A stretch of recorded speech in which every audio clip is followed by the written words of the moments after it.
Ever wonder what happens when you push a fed-up neighbor too far? Picture this: a scorching summer day, the kind that makes your skin feel like it's melting off.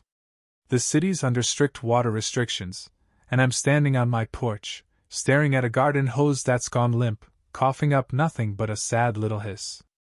My lawn's turning to straw, my tomatoes are gasping, and I'm out here shaking the hose like it's gonna magically start working.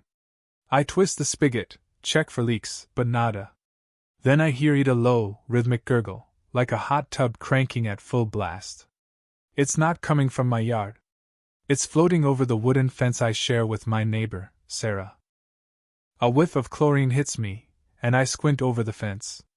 There she is, Sarah, lounging in a steaming hot tub like she's auditioning for a luxury resort ad. Oversized sunglasses, a flimsy purple robe slipping off one shoulder, and a glass of rose in hand at 10 a.m.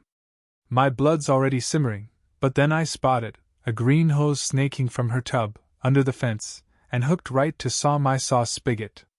She's not just soaking in a drought, she's turning my faucet into her personal spa pump. I clear my throat, loud enough to startle a statue. Sarah doesn't flinch. "Yo, Sarah!" I call, voice sharp. "That's some I saw water you're using." She tilts her head, sips her wine, and fiddles with the jets, like I'm some annoying mosquito. I'm not playing. I march to her gate, bang twice. Nothing. Louder. Finally, she lifts her sunglasses, locks eyes, and purrs. "Oh, is there a problem? I'm in my wellness hour." "Wellness hour?" I snap. "You're stealing my water in a drought. Your hose is on my faucet."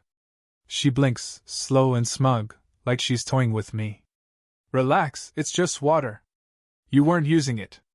I laugh, the kind of laugh you let out when you're one step from losing it. "Unhook it. Now." She smirks, cranks her Bluetooth speaker to blast some tropical playlist, and shuts her eyes, dismissing me like I'm in VY Cybele. I'm fuming but not stupid. I snap photos, timestamp them, and pull my porch camera footage of Sarah dragging my hose to her side. I send it all to the HOA, expecting them to shut this down. Instead, I get a letter finding me for disrupting community harmony. Sarah spun a story about me harassing her over a gardening hose, and the HOA ate it up. That night, I'm in my kitchen, chugging a soda, rereading the fine like it'll make sense the 20th time. It doesn't. Sarah's twisted the truth, and I'm the bad guy for calling out her theft. I scroll my phone and pause at Jake, an old buddy now working city sanitation. If anyone knows how to turn the tables, it's him. "You ever hear of someone stealing water for a hot tub?" I ask when he picks up. His laugh is pure chaos. "That's bold. What do you need?" I lean back. "Plumbing help. And I wanted to stink saw." We meet the next day by my spigot, Sarah's lifeline to her little paradise. Jake grins. "Stink water or full sewer VYB?"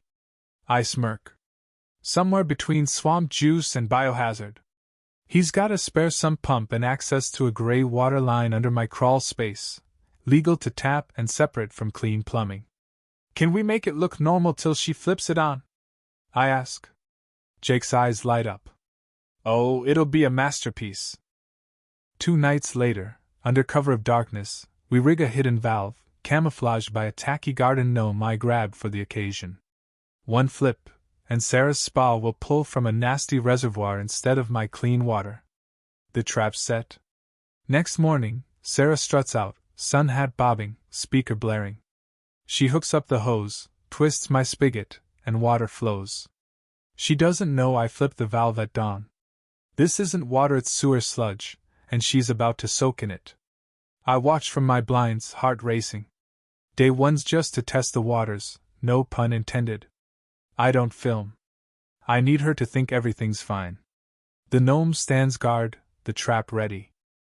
The heatwave gets worse. My lawn's a patchwork of dead grass, but Sarah's yard is a damn oasis. At 9 a.m., I hear her hose scrape the concrete. Same routine, tub cover off, spa playlist on, my faucet hijacked. But today, the gnome's in charge. I'd flipped the valve to gray water motorcycled waste from an old maintenance tunnel, legal but foul. Sipping coffee, I watch her twist the spigot. The hose bulges, pumping filth into her tub. Sarah dips a toe, does a little shimmy, and climbs in, oblivious.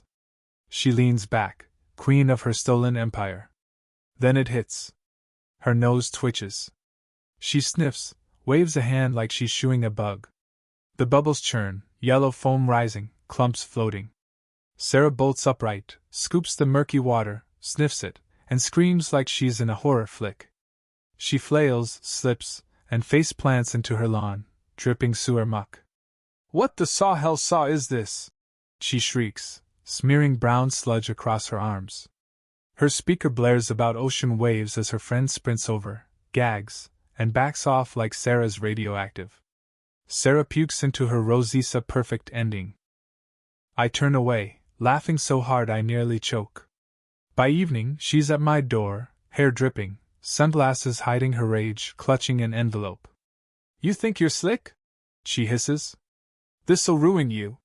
She throws it and storms off. Inside's a fake legal letter her, lawyer, doesn't exist. I forward it to my attorney, who cackles. "She's admitting to stealing your water and suing you for what came out of your spigot. Let her try." Sarah's not done. The HOA sends another notice, claiming I tampered with drainage systems, with a photo of my gnome labeled "Suspicious landscaping." It's ridiculous. I fight back, not with more tricks, but with receipts. I send the health department photos, VY Deos, and footage of Sarah's tub runoff leaking into the storm drain, a potential environmental violation. I CC a local columnist who eats up neighborhood drama. A week later, a city van rolls up to Sarah's.